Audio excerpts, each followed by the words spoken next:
சரியான ரைட்டிங் இருந்தால் அது ஒரு நல்ல படம். அதே மாதிரி தான் இருக்கும். சரியான ரைட்டிங்.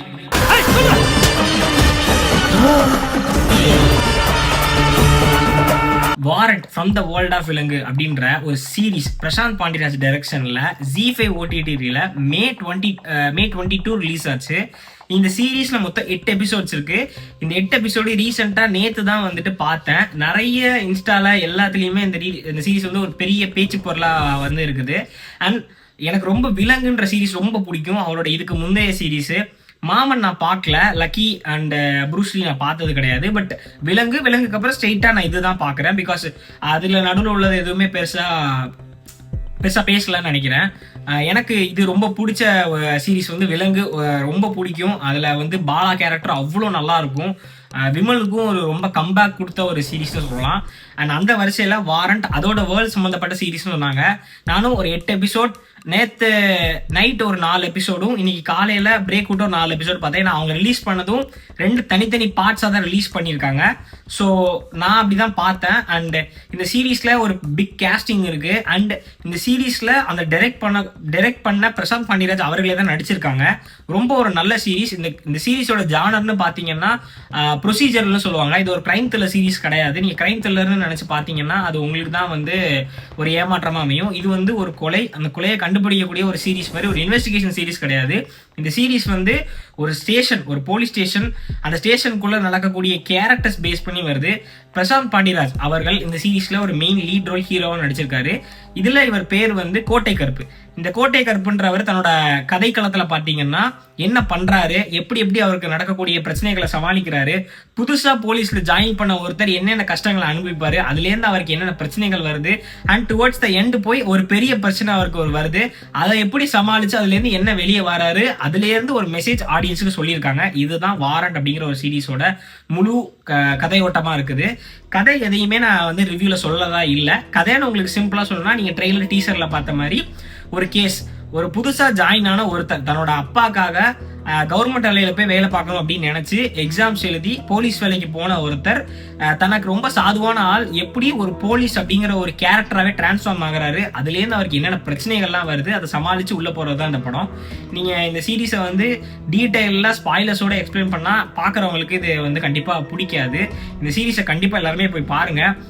சிறை அப்படிங்கிற ஒரு படம் ரீசெண்டாக ரொம்ப ட்ரெண்ட் ஆச்சு. அந்த படத்துக்கு அப்புறம் இந்த படம் தான் ஒரு போலீஸ் சம்மந்தப்பட்டு அவங்களோட பாயிண்ட் ஆஃப் வியூஸையும் பேசின படம். அதில் இருக்கக்கூடிய கருத்துக்களையும் அவங்களுடைய கஷ்டங்களையும் அதில் இருக்கக்கூடிய பெரிய ப்ரொசீஜர்ஸையும் பெருசாக பேசின படம் நினைக்கிறேன். ஏன்னா இதில் வந்து ஒரு ஸ்டேஷனுக்குள்ளே எப்படி யாரெல்லாம் எப்படி இருப்பாங்க, அதில் என்ன ப்ரொசீஜர்ஸ் இருக்கு, ஒரு கோர்ட்டுக்கு எப்படி போய் வந்துட்டு அப்ரோச் பண்ணணும், ஒரு ஆளை போய் பிடிக்கணும் அப்படின்னா அது எப்படி வந்து நடக்குது, இது எல்லாத்தையுமே பேஸ் பண்ணப்பட்ட ஒரு சீரீஸ் தான் வந்து இது.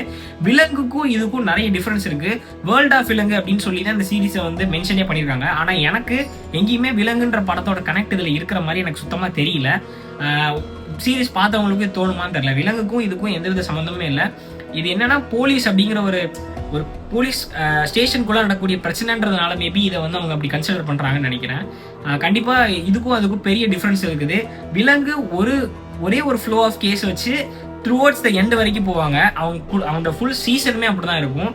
ஆனா வாரண்ட் அப்படிப்பட்ட ஒரு சீரீஸ் கிடையாது. கண்டினியூஸா வந்துட்டு ஒரு கான்ஸ்டபிளா இருக்கக்கூடிய ஆள் எத்தனை கேசஸ் பார்க்கணும், அதுல எவ்வளவு பிரச்சனைகள் வரும்ன்றது எப்படின்னா ஷிஃப்ட் ஆகிட்டே இருக்கும். நீங்க வந்து நார்மலா பார்க்கக்கூடிய ஒரு கிரைம் த்ரில்லர் படத்துல ஒரு கேஸ் அதுல இருந்து மூவ் ஆகி டுவர்ட்ஸ் த எண்ட் இவர் தான் வந்துட்டு கொலை பண்ணவர் அப்படின்னு ப்ரூவ் பண்ணக்கூடிய ஒரு படம் கிடையாது. மல்டிபிள் நம்பர் ஆஃப் கேசஸ்ல போயிட்டு இருக்கும். எல்லாமே கிரைம் கேசஸ் கூட கிடையாது.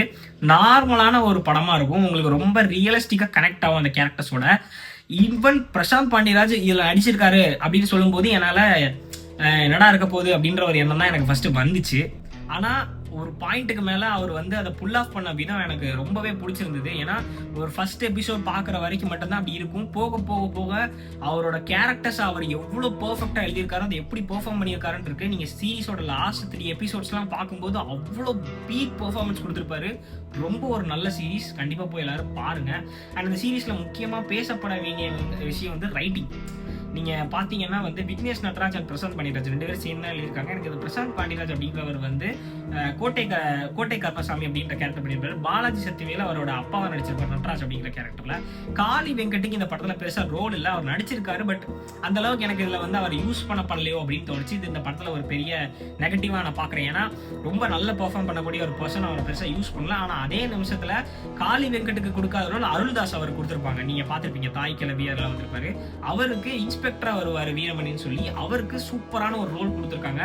கண்டிப்பா பாராட்டப்பட வேண்டிய விஷயம். அண்ட் இதுல 2 செட் ஆஃப் ஹீரோயின்ஸ் இருக்காங்க. அது பெருசா அது வந்து அப்படின்னா அந்த கதையோட ஓட்டத்துக்காக கொண்டு வந்துட்டு அப்படியே அந்த கதையிலேயே போயிடும். இந்த படம் நீங்க நினைக்கிற மாதிரி ஒரு கிரைம் த்ரில்லர் படம் கிடையாது. இது ஒரு போலீஸ் ஸ்டேஷன்ல நடக்கக்கூடிய ஒரு ப்ரொசீஜரல் ஃபிலிம். நீங்க விசாரணை அந்த மாதிரி கொடுமையா இருக்காது, ஆனா அந்த மாதிரி இருக்கும். ஒரு போலீஸ் மட்டுமே இருப்பாங்க. பார்த்தீங்கன்னா உங்களுக்கு விலங்கு பார்த்துருந்தீங்கன்னா தெரியும், போலீஸ் ஸ்டேஷனில் இருக்கவங்கள தான் கதையாகவே மூவ் பண்ணிட்டு இருப்பாங்க. பப்ளிக் இல்லாமல் ஒரு ஸ்டேஷனுக்குள்ளே என்ன நடக்குது, அது எப்படி ப்ரொசீஜராக போகுது, அதில் என்னெல்லாம் பிரச்சனை வருது, அதுதான் அந்த படத்தை வந்து பெருசாக கொண்டு போயிருக்கும். அதே மாதிரி தான் இதுவும், இந்த சீரீஸும் அதை பேஸ் பண்ணி தான் போகுது. 8 எபிசோட்ஸ். இது நீங்கள் படமாக எடுத்துக்கலாமான்னு கேட்டால் எடுக்க முடியாது. நிறைய பிரச்சனைகள் வரும். நம்மளுடைய சென்சார் போர்ட் படி நிறைய பிரச்சனை வரும். அதை கம்பேர் பண்ணி இதை அவங்க தெளிவாக தான் எடுத்திருக்காங்க. இதில் முக்கியமாக சாம் சிஎஸோட மியூசிக் இருக்குது. ரொம்ப ரொம்ப சூப்பரான ஒரு மியூசிக். திரும்ப கெட்ட போடுவாங்க.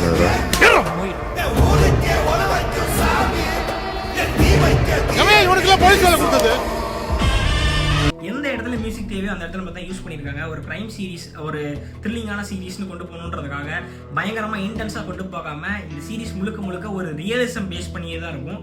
நீங்கள் பார்க்கும்போது உண்மையிலேயே அந்த கேரக்டர்ஸோட கனெக்ட் ஆயிருப்பீங்க.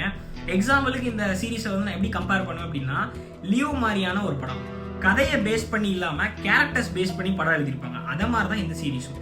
வாரண்ட் அப்படிங்கிற சீரிஸை நீங்கள் பார்க்க போகணும்னு நினைக்கிறீங்கன்னா இது ஒரு கிரைம் த்ரில்லர் சீரிஸ் நினச்சி பார்க்க போறாதீங்க. உங்களுக்கு இது பெரிய ஏமாற்றத்தை தான் கொடுக்கும். முழுக்க முழுக்க இது ஒரு கேரக்டர் பேஸ் பண்ண சீரிஸ். விலங்கு அப்படிங்கிற சீரிஸை கம்பேர் பண்ணிட்டோ இல்லை வேற ஏதாவது ஒரு கிரைம் த்ரில்லர் சீரிஸ் மாதிரியான இந்த சுழல் அண்ட் வதந்தி இந்த மாதிரி சீரிஸோட நீங்கள் கம்பேர் பண்ணி பார்த்தீங்கன்னா உங்களுக்கு இந்த சீரிஸ் வந்து வேற மாதிரி ஒரு இது ஃபீல் ஆகும். இது ஒரு ப்ரொசீஜரல் ஜானர், கிரைம் த்ரில்லர்னு கூட சொல்ல முடியாது. இது ஒரு கிரைம் ப்ரொசீஜரல் சம்திங் லைக் அந்த போலீஸ் ஸ்டேஷன் நடக்கக்கூடிய ஒரு ட்ராமான்னு கூட சொல்லலாம். இந்த சீரீஸில் எனக்கு ரொம்ப பர்சனலான ஃபேவரட்டான ஒரு விஷயம் அப்படின்னா கேரக்டர்ஸ். ஒரு கேரக்டரை எந்த அளவு கொண்டு போகணும், சீன் எப்படி எழுதணும். நீங்கள் வந்து இந்த சீரீஸில் வந்து என்ன நீங்கள் அதிகமாக வந்து நல்லா நோட் பண்ண முடியும்னா ரைட்டிங். ஒரு கதை வந்து எப்படி அழகாக கொண்டு போகப்படுதுன்னு இருக்கல, அது இந்த சீரீஸில் ரொம்ப தெளிவாக இருக்கும். ஒரு கதையை நீங்கள் ஆரம்பத்துலேருந்து எண்டு வரைக்கும் எந்த இடத்துலலாம் ப்ரீத்திங் ஸ்பேஸ் விடணும், எதெல்லாம் எங்கே கனெக்ட் பண்ணணும், ஒரு நடுவில் வந்து ஒரு சீன் நம்ம வைக்கணும் ப்ரீத்திங் ஸ்பேஸ்க்காக அப்படின்னா அதை அப்படியே கொண்டு வந்து அடுத்து எங்கே கனெக்ட் பண்ணணும், அதை அடுத்த கதையை மூவ் பண்ணணும், பேரலல்ஸ் எப்படி எழுதணும். இந்த மாதிரி இந்த சீரீஸில் நீங்கள் நிறைய கற்றுக்க முடியும். கிரைம் த்ரில்லர் மாதிரி இல்லாமல் எமோஷன்ஸும் கன்வே ஆகணும், அதே நேரத்தில் அந்த கதையும் மிஸ் ஆகிடக்கூடாதுன்றதை வந்து ரொம்ப ஃபோக்கஸ்டாக இருந்திருக்காங்க. கதையை மட்டுமே பேஸ் பண்ணி எடுத்த ஒரு சீரீஸ் நான் நினைக்கிறேன். நீங்கள் இந்த சீரிஸ் பார்க்கும்போது உங்களுக்கு டிஃப்ரெண்ட்டாக ஃபீல் ஆகும். விலங்கு எப்படி முதல்ல பார்க்கும்போது எல்லாருக்கும் ஒரு டிஃப்ரெண்ட்டான ஒரு ஸ்பேஸ் ஜானரை கொண்டு வந்துச்சு அப்படின்ற ஒரு ஃபீல் இருந்துச்சு. அதே மாதிரி தான் இந்த சீரிஸும். கண்டிப்பாக எல்லாரும் போய் பாருங்கள். நான் உங்களுக்கு மஸ்ட்டாக ரெக்கமெண்ட் பண்ணுறேன். இந்த சீரிஸ்க்கு நான் வந்து ஒரு 10 out of ஒரு 7.5 or 8 கொடுப்பேன். It's good rating. பிகாஸ் இந்த சில லேக்ஸ் வந்து இருக்க தான் செய்யுது. நான் சொல்லலாம் அதெல்லாம் ப்ரீத்திங் ஸ்பேஸ்னு சொல்லலாம். எனக்கு தெரியும் இதெல்லாம் இங்கே கொஞ்சம் வச்சுருக்காங்க, இதெல்லாம் கொஞ்சம் எமோஷன்ஸாக கனெக்ட் ஆகாதுன்னு அவங்களுக்கே தெரியும் அப்படின்ட்டு. கதைக்காக எடுக்கப்பட்டதுனாலும் கொஞ்சம் அந்த கேப் வேணுன்றதுக்காக விட்டுருந்தாலும் ஆடியன்ஸாக பார்க்கும்போது நமக்கு அது லேக்காக தான் ஃபீல் ஆகும். கொஞ்சம் அந்த சீரிஸ் எப்படியுமே பார்த்தீங்கன்னா அப்படி ஆரம்பித்து கொஞ்சம் அப்படியே கிராஃப் கீழே இறங்குது, கொஞ்சம் லேக் ஆகி அப்படியே கொண்டு போய் அப்புறம் பீக் பேங்கரான ஒரு எண்டு, தென் அடுத்த எபிசோட்க்கு உங்களை மூவ் பண்ணிடுவாங்க. இப்படி தான் உங்களை ஒரு எபிசோட் கொண்டு போகும். எனக்கு 4 எபிசோட்ஸ் பார்த்துட்டு அடுத்த நாள் காலையில் மீதி எபிசோட்ஸை பார்க்குற வரைக்கும் எனக்கு வந்து அந்த ரெஸ்ட்லெஸ்ஸாக தான் ஃபீல் ஆச்சு. ஏன்னா அந்த வேர்ல்டுக்குள்ளே நம்ம ரொம்ப இன்வால்வ் பண்ணி கொண்டு போயிடுவாங்க. உங்களால் வந்து உங்களால் என்ன பண்ணுறனே தெரியாது. நீங்கள் ரொம்ப இன்வால்வ்டாக பார்ப்பீங்க.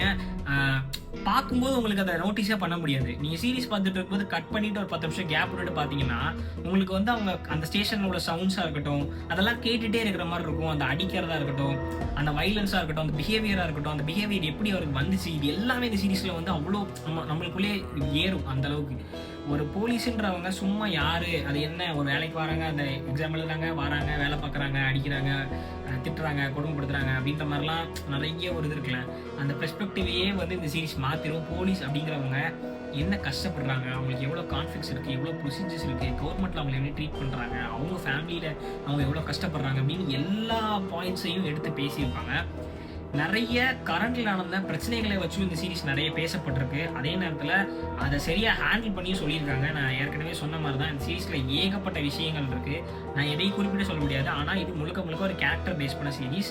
அந்த கேரக்டர் சுற்றி நடக்கக்கூடிய எல்லா பிரச்சனைகள், அது நமக்கு ரிலேட் ஆகக்கூடிய பிரச்சனைகள், நம்ம பார்த்தது நியூஸ்ல பார்த்தது எல்லாத்தையுமே இந்த சீரிஸ்குள்ள வச்சிருக்காங்க.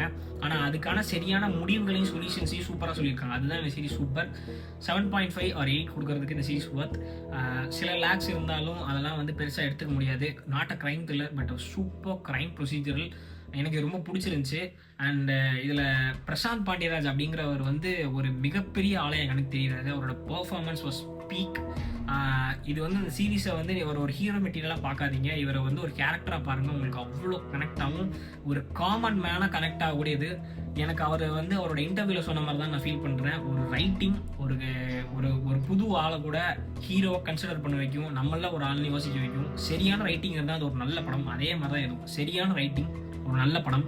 கண்டிப்பாக போய் எல்லாரும் பாருங்கள். 8 எபிசோட் உங்களுக்கு போகிறதே தெரியாது. சூப்பராக இருக்கும். Go and watch it. இந்த வீக்கெண்டுக்கு ஹெட்ட வார்த்தை இருக்க தான் செய்யுது. அதை வந்து சீரிஸ்னால மற்றபடி எந்த 18+ஸும் அசிங்கமான விஷய காட்சிகளோ அந்த மாதிரிலாம் எதுவுமே இருக்காது. ஜஸ்ட் பேட் வேர்ட்ஸ் இருக்கும். அது நார்மலாக வந்துட்டு அந்த சீரிஸில் இருக்கிற மாதிரி தான். மற்றபடி எதுவுமே இருக்காது. பார்க்குறவங்க ஃபேமிலியாக பார்க்குறதுக்கு உங்களுக்கு ஓகேனா பாருங்கள். But not recommended for to watch if feels offensive. ஒரு மாதிரி மூஞ்சி சொல்லிக்கிற மாதிரி இருந்துச்சுன்னா பார்க்காதீங்க. தனியாக பார்க்க தான் பாருங்கள். ஓகேவா? ஸோ அவ்வளோதான். ரொம்ப சீரியஸாக பேசிட்டேன்னு நினைக்காதீங்க. கொஞ்சம் சீரிஸோட அந்த இம்பாக்ட்னால அப்படி பேசுகிறேன். ஸோ மீண்டும் ஒரு முறை வேறு ஒரு வீடியோலேயே உங்களை சந்திக்கிறேன். ப்ளீஸ் சப்ஸ்கிரைப், சப்போர்ட் பண்ணுங்கள். நான் அடுத்தடுத்து உங்களுக்கு என்னெல்லாம் பேசணும், சினிமாவில் என்ன பேசணும்னு தோணுச்சோ எல்லாத்தையும் சொல்லுங்கள். We'll grow together, we'll speak. என்னெல்லாம் பண்ணணும்னு தோணுதோ எல்லாத்தையும் பண்ணலாம். இது எனக்கு பிடிச்சி நான் பண்ணுறேன். உங்களுக்கு பிடிச்சிருந்துச்சா நீங்களே என்னை ஃபாலோ பண்ணுங்கள், சப்போர்ட் பண்ணுங்கள். உங்களுக்கு என்னெல்லாம் பேசணும்னு தோணுதோ சொல்லுங்கள். நான் அதெல்லாம் பேசுகிறேன். I have no particular niche or genre to speak. எனக்கு என்னெல்லாம் பேச தோணும். எனக்கு சினிமா ரொம்ப பிடிக்கும். சினிமாவில் என்ன வேணால் பேசணும்னு நினைக்கிறேன். அதே தான் நான் இப்போவும் பண்ணுறேன். உங்களுக்கு எதெல்லாம் எனக்கு சீரிஸ் ரெக்கமெண்ட் பண்ண தோணுதோ நான் அதை பார்த்துட்டு ரிவ்யூ பண்ணுறேன். இல்லை அதை உங்களுக்கு நரேட் பண்ணி சொல்லணும், அதில் இருக்க டீட்டெயிலிங் சொல்லணும்னு தோணுச்சுன்னா சொல்லுங்கள். ஏதாவது ஒரு சீரிஸ் சொல்லுங்கள், இல்லை படம் சொல்லுங்கள். நான் பார்த்துட்டு உங்களுக்கு அதிலேருந்து எடுத்து சொல்கிறேன். And we'll grow, we'll see, we'll enjoy, we'll entertain. Cinema is for this ப்ளாப்ளாப்ளான்னு சொல்லலாம். தேங்க்யூ ஸோ மச் ஃபார் வாட்சிங். Please subscribe and please follow our Instagram. உங்கள் சப்போர்ட் இருக்க தான் என்னால் அடுத்தடுத்த வீடியோஸ் போட முடியும். அடுத்தடுத்த புஷ் எனக்கு நிறைய விஷயங்கள் தேவைப்படுது. And thank you so much. இது வரைக்கும் எனக்கு சப்போர்ட் கொடுத்தவங்க எல்லாருக்கும். வளவலான்னு என் இன்டர்வியூ பேசுகிறேன்னு நினைக்கிறேன். ஓகே, முடிச்சுக்கலாம். வாரண்ட் த வேர்ல்ட் ஆஃப் விலங்கு. எனக்கு விலங்கோட கனெக்ட் இருக்கான்னு தெரியல. ஆனால் வாரண்ட் ஒரு நல்ல சீரிஸ். அவ்வளோதான். கண்டிப்பாக போய் பாருங்கள். குட் ரைட்டிங்காக ஒரு சீரீஸை வந்து நான் பார்த்தேன்னா அதுதான் ரொம்ப நல்ல ஒரு ரைட்டிங்.